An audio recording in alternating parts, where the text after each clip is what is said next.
My name is Jack Harris, a science teacher in a small town in Ohio.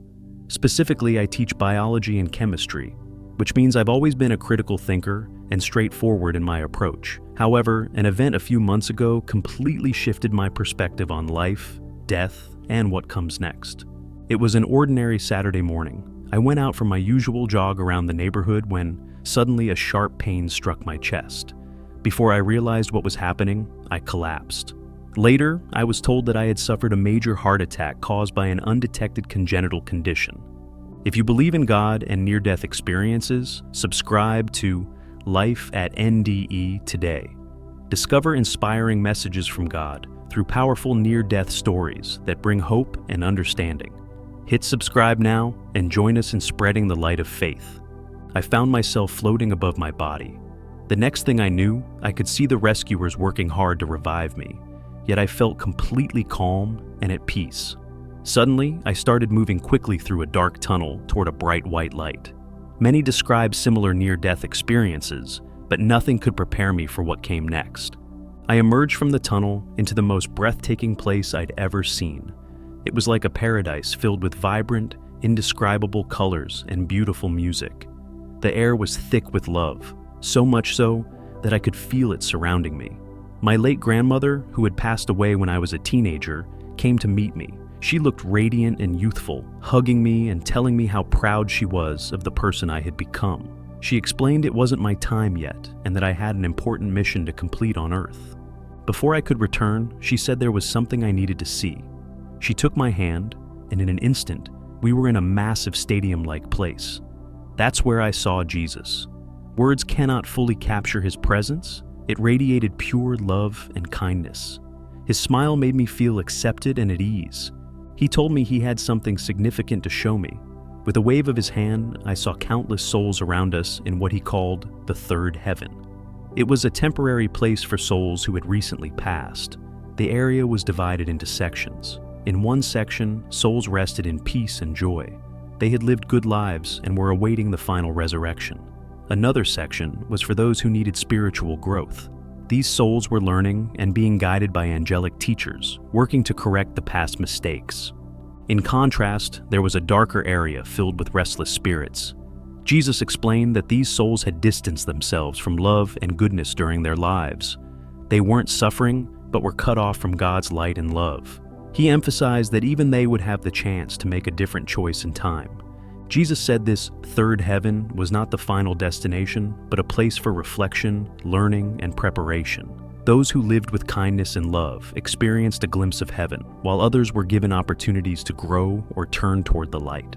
I saw my childhood best friend, who had passed away from cancer during our college years. She was in the learning section of the spiritual realm, radiating a sense of peace and joy. She appeared calm and focused, working on self-forgiveness and resolving things she had struggled with during her earthly life. Nearby, I noticed a distant cousin who had battled addiction in life. He was in a darker area, surrounded by a heavier energy, but I could see angels gently reaching out to him, offering support and guidance as he began his journey toward healing and growth. Jesus shared an important message for me to bring back to earth. Too many people fear death or believe it marks the end of existence. He wanted everyone to understand that life continues beyond this world, offering opportunities for growth, happiness, and transformation if we choose to embrace them. Every act of kindness, every choice to love instead of hate, and every moment of forgiveness contributes to shaping our eternal journey. These decisions ripple through our lives and beyond, building a foundation for joy and peace in the next phase of existence. His words reminded me of the profound importance of how we live and love each day. Before I left, Jesus reminded me that my mission on earth wasn't over and encouraged me to share my experience to inspire hope in others. I got one final hug from my grandma before I found myself rushing back through the tunnel. It felt like I could barely breathe as I moved faster and faster. Then, the rescuers shocked me with a defibrillator and I was brought back to life. I later learned that I had been clinically dead for several minutes. That moment changed everything for me. I no longer fear death because I now understand it's just a transition to something far more beautiful. At the same time, I've grown to value this life on earth even more.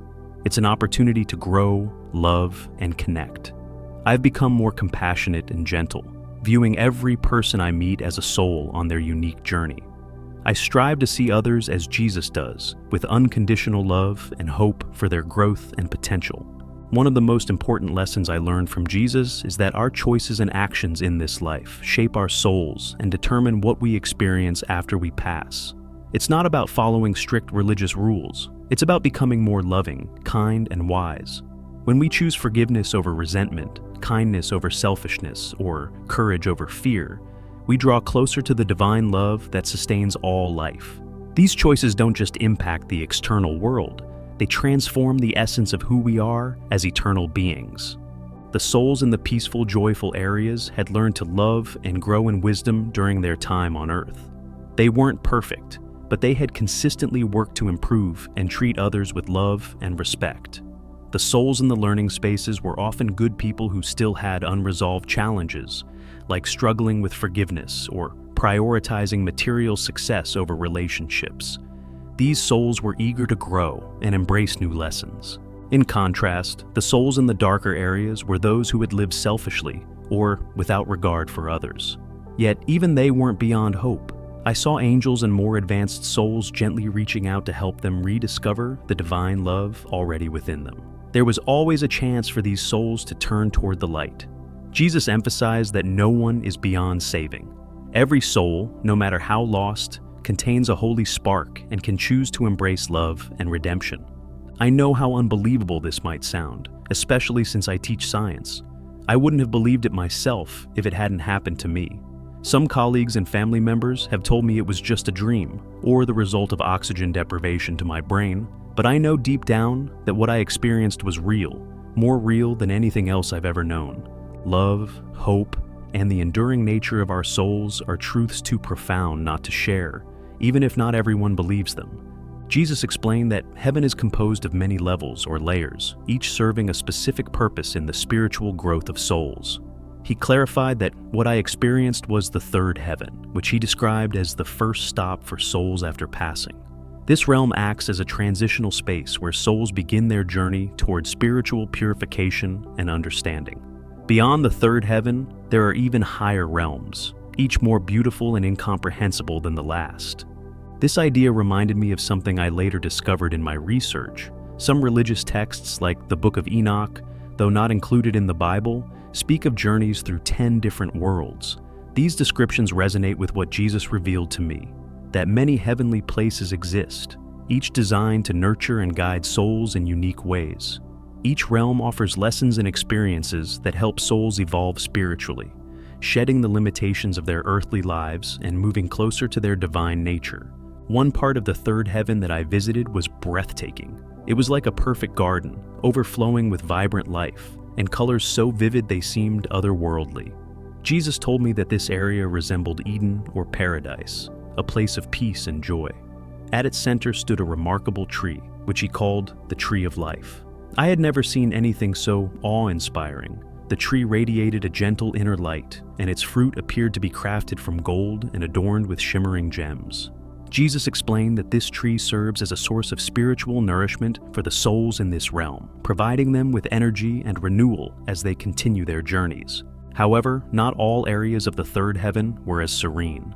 Another part of my experience took me through darker regions. These places felt cooler, dimmer, and heavier, as though the air itself carried sorrow. I saw souls who appeared lost, confused, or in pain. Jesus explained that these souls had turned away from love and light during their earthly lives.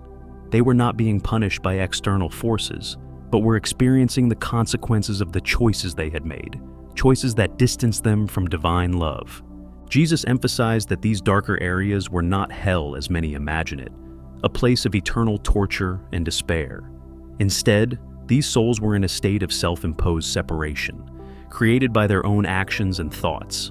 Despite this, they were not abandoned. Angels and more advanced souls worked tirelessly to guide and uplift these spirits, helping them find their way back to the light. The actions and attitudes that led souls to such places align with teachings from the Book of Enoch. Jesus mentioned behaviors like disrespecting God, dishonesty, sorcery, exploiting the vulnerable, and living selfishly at the expense of others. Yet, even for those who had strayed far from love, hope remained. Jesus made it clear that showing people the consequences of their choices is not about punishment in the sense of retribution. Instead, it is a process designed to bring awareness, self-understanding, and the opportunity for growth. Judgment, as he described it, is not about a vengeful God keeping score of every mistake. Rather, it is a moment of profound self-realization, where we see and feel the full impact of our actions on ourselves and others. When we pass on, we are not met with condemnation, but with clarity. We become deeply aware of how every choice, word, and action affected not only our own lives, but also the lives of those around us. This understanding is meant to inspire change and healing, not shame or fear.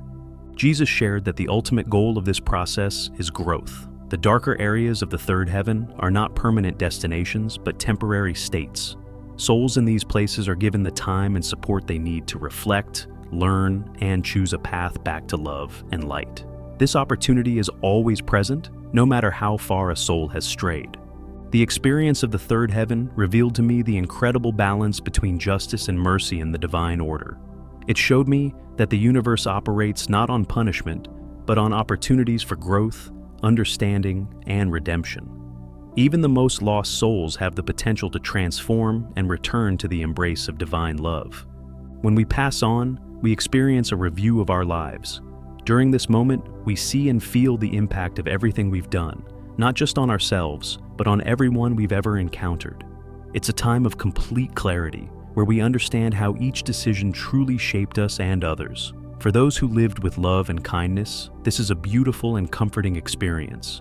For those who caused harm, it can be difficult to face, but the purpose is always healing and growth, not punishment for its own sake. The third heaven, as Jesus showed me, is a transitional place. It lies between what Enoch referred to as corruptibility and incorruptibility. Here, souls are shedding the flawed, earthly aspects of their nature and progressing toward a purer, incorruptible spiritual state.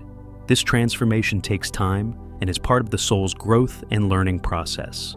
Some elements of this world mirrored descriptions from the Book of Enoch.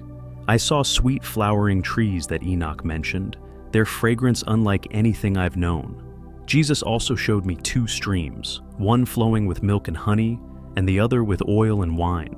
These weren't literal, but symbolic of spiritual nourishment and healing for the souls present. I also witnessed the burning river described by Enoch. Jesus explained that this river of fire wasn't meant as punishment, but as purification. Souls willingly immerse themselves in it to cleanse their essence, removing negative energies and moving closer to spiritual purity. I visited the place that Enoch described as where the Lord rests in paradise. It was indescribably beautiful, filled with a divine presence that words cannot fully capture. The goodness and fragrance of this place were exactly as Enoch said, ineffable and overwhelming. I also saw the cruel darkness and shadowy gloom Enoch mentioned as places where lost souls go. However, as Jesus explained, these states are temporary and not eternal punishments. The third heaven, which I experienced, is an intermediate state. When I asked Jesus about the final judgment, he explained that there will come a time when all souls will be resurrected and face judgment. But it's not like a courtroom with a harsh judge, as many imagine. Instead, it's a moment of total clarity, where each soul understands the full impact of their actions and choices. At that moment, every soul is presented with divine love. It can either accept this love and move on to higher realms of joy and growth, or reject it and remain separate. Jesus emphasized that God doesn't send anyone to hell. Souls can distance themselves from love and light, but even then, the opportunity for redemption remains. The further a soul strays, the harder and longer the journey back may be, but the choice to return is always there. God's love never forces anyone, but always seeks our happiness and growth. Jesus didn't show me the higher realms, saying they were beyond what I could comprehend at this time. However, he described them as places of unimaginable beauty, love, and creativity. Those whose hearts are fully aligned with divine love continue to grow and take on greater roles in the divine order. Some guide and protect others, like angels, while others participate in creating new worlds and forms of life. The ultimate goal is for every soul to fully realize its divine nature and contribute to spreading love and creation throughout existence. Jesus shared that throughout history, he has appeared to people in different ways, always aiming to awaken them to the truth of divine love. With a mix of sadness and understanding, he explained how people often confuse the symbols of religion with the truth those symbols point to. He likened it to mistaking the finger pointing at the moon for the moon itself. He also revealed how negative spiritual forces, often called demons or dark entities, twist religious teachings to create conflict and hate. However, he assured me that light will always overcome darkness and that love will ultimately redeem even the worst forces. Over and over, Jesus emphasized his core message: love for God, for others, and for all creation. Love is the path to understanding, growth, and ultimate unity with the divine. Jesus shared that too many of his followers have become entangled in political struggles and lost focus on the simple yet challenging path he taught: to love and forgive deeply. He explained that he appears to different cultures in various forms, and it doesn't matter what name or image he takes on, as long as people are open to receiving divine love. He expressed great respect for doubters and atheists, acknowledging that many of them are reacting to harmful or distorted religious practices they've encountered. Their honesty and kindness earn his respect. He even said that a religious person using faith as a tool for power is further from God than an honest atheist. His message to everyone, regardless of belief, was clear: love one another. Treat every person you meet as if they are the most important thing in the world, because in the grand scheme, they are. After experiencing this, I no longer fear what happens after death. I now understand that it is a transition to something far more beautiful than we can imagine. However, the process of dying itself can still feel overwhelming. Letting go of this life can be physically and emotionally difficult. This experience has taught me to treasure life on Earth more deeply. Our time here is finite, and we won't have the same opportunities to grow and make an impact on others once we move on to the next world. While I look forward to what lies ahead, I'm also committed to embracing every moment here. I want to love deeply, continue learning, and make a difference whenever I can. One question I'm often asked is, do our pets go to heaven? I'm happy to share that I saw animals in the next world. Jesus explained that all life is sacred and that animal souls do live on after death. While their hearts may not grow in the same way ours do, they experience love and joy in the spiritual realm. Do you believe in them? I had a wonderful time seeing my childhood dog again. He was so happy to see me, full of love and energy. It was a beautiful reminder that bonds last forever, even between people and animals. I also witnessed many joyful reunions between friends and family members who had passed away. The love shared between souls in the next life is one of the most beautiful things. It is purer than anything we experience here, free from fear and ego. Christ taught me that soul connections are more complex than how they are portrayed in movies and books. We are deeply connected to many souls, not just one other half. These people could be romantic partners, family members, close friends, or even brief acquaintances who leave a lasting impact. Often, groups of souls reincarnate together, taking on different roles in each life to help each other grow. For instance, someone who is your partner in one life could be your child, parent, friend, or even adversary in another. These relationships teach us about the many forms of love. In the spiritual world, we can see the bigger picture and understand why we formed certain bonds on Earth. Jesus explained that this world is like a challenging school, where the struggles and intimacy of physical life create unique opportunities for growth that are not possible in the higher realms. Souls always have choices in the spiritual world. They can choose other ways to grow and serve, but Earth serves as a crucible, a place where intense experiences shape our spiritual progress. The main goal here is to learn how to love deeply and intentionally, to move beyond the illusion of separation, and to recognize our divine nature. Jesus taught me that the pain and challenges we face on Earth are not curses, but opportunities. Every difficult situation is a chance to choose love over fear, healing over anger, and courage over complacency. These choices leave a lasting impact on our souls. He also emphasized the significance of free will. God could have created beings that loved and obeyed automatically, but that wouldn't have been real love.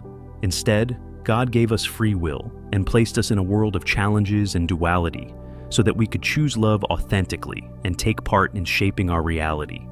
This teaching transforms how we view life's struggles. Jesus wasn't dismissive of the real pain and suffering people endure. He had immense compassion for those in pain. But he also taught that even the worst experiences can lead to growth if we face them with courage and an open heart. Jesus made it clear that we are never truly alone in our struggles.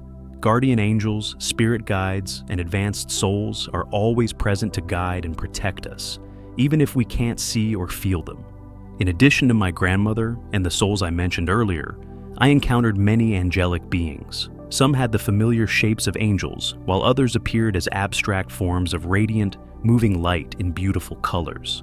Jesus explained that there is a vast spiritual community, each member with a unique role in the universe. Some are tasked with protecting and guiding individual souls, others work on global or even galactic scales, and some are directly involved in the process of creation.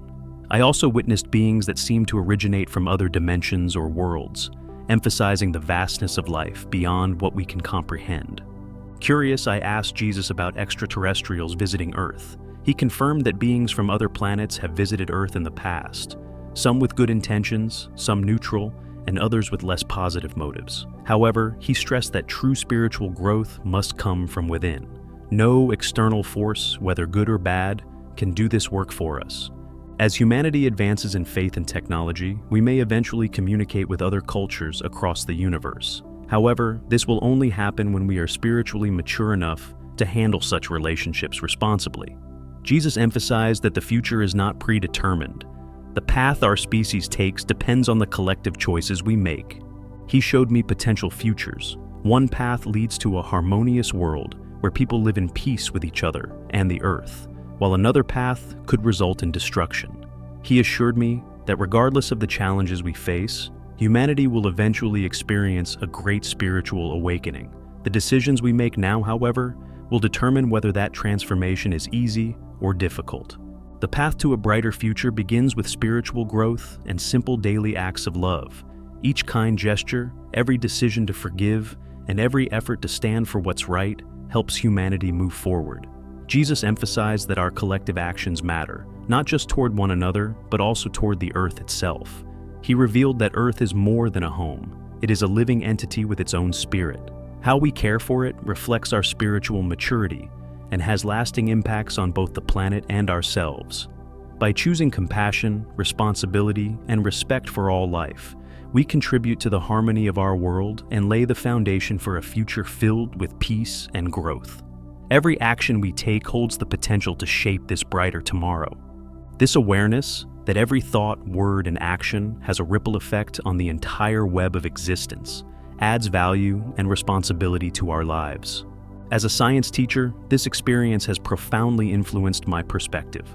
I still teach the scientific method and critical thinking as essential skills, but I also encourage my students to maintain a sense of wonder and openness to possibilities beyond what science can currently explain. I urge them to question everything, including their own beliefs, and to explore the world with both skepticism and curiosity. Many of history's greatest scientists viewed their work as a way to understand the universe and, in essence, the thoughts of God.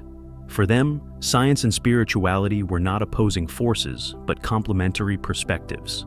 Science offered a lens to uncover the mechanics of the physical world, while spirituality invited them to explore its deeper meaning. Together, these approaches revealed the beauty and complexity of existence, inspiring awe and a profound sense of purpose. Before my near-death experience, I identified strongly with skepticism. I relied heavily on logic, evidence, and the scientific method to make sense of the world. Skepticism is a valuable tool. It sharpens critical thinking and helps us avoid being misled. However, my experience taught me the importance of balancing skepticism with openness. Not everything meaningful or true can be measured or proven by current scientific methods. The growing body of research on near-death experiences, NDEs, reveals phenomena that challenge conventional understanding. People who have been clinically dead often report witnessing events they could not have known about in their physical state. These accounts are compelling, but what strikes me most is the profound transformation these experiences bring. People who have undergone NDEs often describe a complete shift in their priorities and outlook on life. They emerge with a renewed sense of purpose, focusing on love, forgiveness, and helping others. They become less selfish, less materialistic, and far less afraid of death. Instead of fearing the end, They see it as a transition to something even more beautiful. If NDEs were simply hallucinations or the result of a dying brain, how could they inspire such profound and lasting changes? Dreams and illusions fade quickly, yet NDEs leave an enduring impact on those who experience them. These moments seem to provide clarity about what truly matters, reminding people that life is a gift to be cherished. The lessons from NDEs invite us to blend the insights of science and spirituality, using both to live more meaningfully. By embracing love, curiosity, and kindness, we can honor this life as the precious opportunity it is while preparing for whatever lies beyond. I've come to understand that some things can only be truly grasped through personal experience. I know that not everyone will believe my story, and that's okay. People have different perspectives, shaped by their own lives and beliefs. Still, I hope that by sharing my experience, I can encourage others to consider that there might be more to life than what we can see, hear, or touch. The most important thing I learned is this: we are all deeply loved. Every single one of us is an eternal being, full of worth and potential. Whatever mistakes we've made or struggles we've endured, our value remains unchanged. Growth is always possible, and redemption is always within reach. This life we're living is rare and precious. It's a unique opportunity to grow, learn, and connect. Use it well. Love with all your heart. Forgive quickly, and let yourself learn something new every day. Don't hold on to grudges or pain longer than you need to. Instead, help others whenever you can, and embrace the beauty of every moment. When challenges arise, face them head on. Difficulties are not curses, but opportunities to grow stronger, wiser, and more compassionate. Healing old wounds and confronting fears are part of the journey. These experiences help us evolve into the best version of ourselves. And always remember, death is not the end. It is the beginning of something far greater than we can imagine. However, this should not make you dismiss the importance of your current life. The time we have on Earth is brief, but it holds immense significance. Every decision we make, every act of kindness, every step we take toward love and understanding affects not only our immediate lives, but also the path of our souls in eternity. Jesus revealed to me that life is an ongoing process of learning and growth, where every person we encounter is navigating their own unique journey. Each individual we meet is shaped by their experiences, struggles, and lessons, and these journeys often intersect with ours in meaningful ways. Trust in this process, even when it feels overwhelming or unclear. Life's challenges are not random. They are opportunities to grow stronger, wiser, and more compassionate. It is important to believe in your own ability to evolve. Even when you feel stuck, lost, or far from where you want to be, trust that change is possible. You are never truly alone. There are always unseen forces, guardian angels, spirit guides, and even loved ones who have passed on, offering guidance, comfort, and support. While their presence may not always be apparent, they are with you, helping you navigate the complexities of life. No matter how far you've strayed or how deeply you feel you've fallen, there is always hope. There is always a way back to love, light, and understanding. Each step you take toward healing and kindness, no matter how small, brings you closer to the divine and to the true purpose of your soul. This journey is not about perfection, but about progress. Every effort to choose love, compassion, and forgiveness over fear, anger, or resentment helps to align you more closely with your higher self and the divine plan. As a science teacher, my near-death experience has profoundly transformed how I view the world and my role as an educator.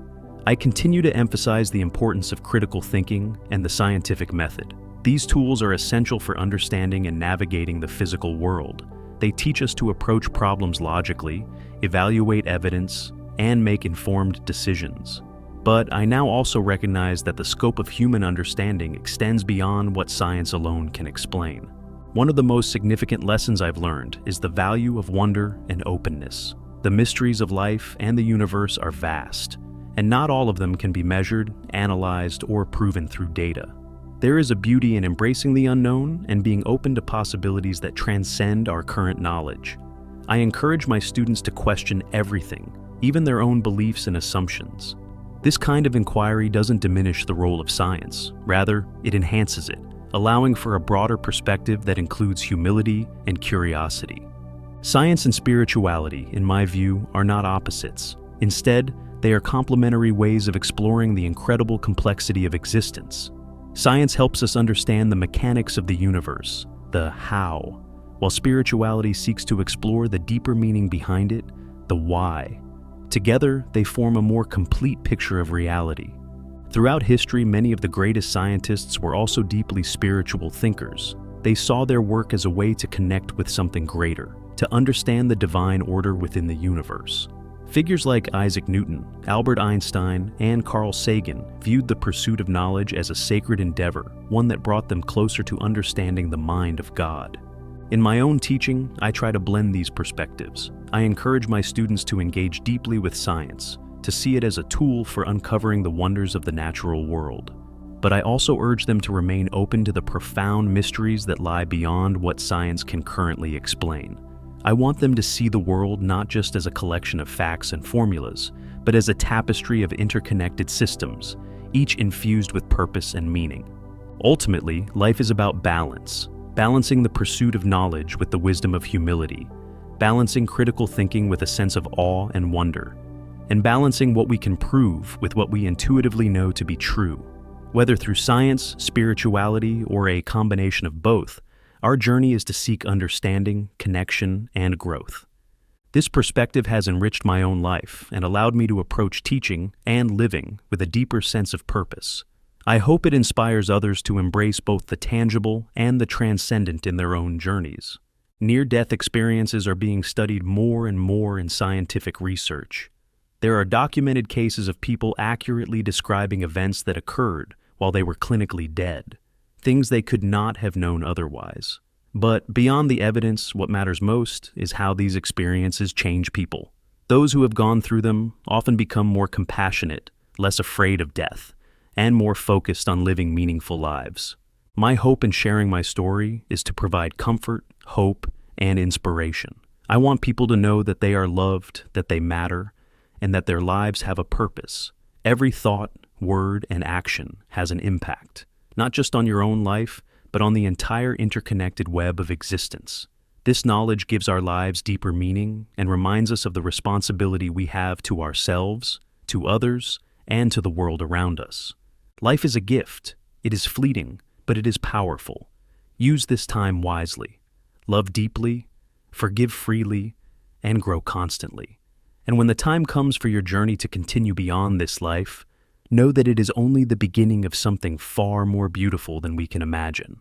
Thank you for allowing me to share my story. I hope it brings you comfort, hope, and a renewed sense of purpose in your own journey. If you believe in God and near-death experiences, subscribe to Life at NDE today. Discover inspiring messages from God through powerful near-death stories that bring hope and understanding. Hit subscribe now and join us in spreading the light of faith.